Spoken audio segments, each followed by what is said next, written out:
মাল পাই গলো ও একদম মাক পুতেক তহঁতি আকৌ কাম মোৰটো কৰি আছ মালিক পাই গ'ল মই কোৱা নাছিলো নে আপোনাক পাব বুলি মনে থাক বল গৰুকেইটা ল জল্দি ঠিক আছে মালিক এই মাল পুৰা তাগৰা মালিক আমাক কিন্তু 50% লাগিব আকৌ এইটো জহনি মৰাটো চালা উঠনি বা একেটা কথাকে কৈ আছে তোক চালা মালিক কি কৈছে এই দিয়ক 50% লাগে পালি এতিয়া 50% বল জল্দি গৃহস্থ উঠিব নহ'লে এতিয়া মালিকে ধৰি লৈ ঠেকেচ মাৰি দিলে মই কৈছিলো নাহে তোক উল্টা পুল্টা বকিন থাকিবলৈ এইটো জেলত 4 মাহ থাকি বলিয়া হৈ আহিছে গোটেইটো কাম মোৰটো কৰি আছ নাহ কেলে তহঁতি গৈছো মালিক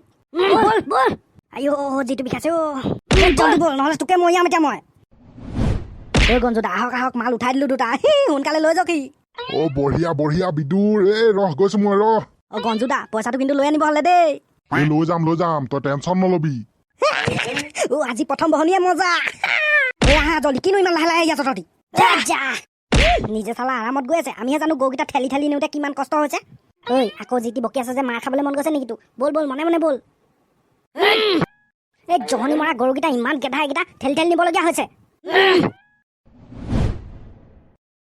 গঞ্জুদা মাল দেখিছে নাই পুৰা তাগৰা বঢ়িয়া এনেদৰে কাম চলাই থাকিবি তহঁতৰো কিবা এটা ওলাব মোৰো কিবা এটা ওলাব ন হ'ব এতিয়া যাওঁ মোৰ বিদুৰ ভাই কাইলৈ আকৌ তই ফোন কৰিবি দেই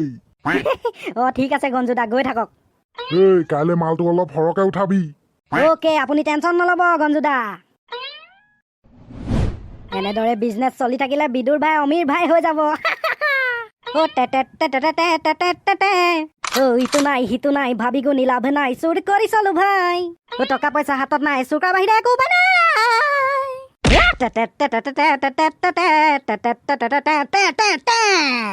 মালিক আমাক 50% ভাগটো দিয়ক আকৌ তহঁতৰ ভাগটো ন 500 টকা দিলে হ'ব ন তহঁতক বলিয়া হ'ল নেকি মালিক আপুনি আমাক 50% দিম কৈছিলে আপুনি ধেমালি কৈছো দিম বল প্ৰথমতে ভিতৰলৈ বল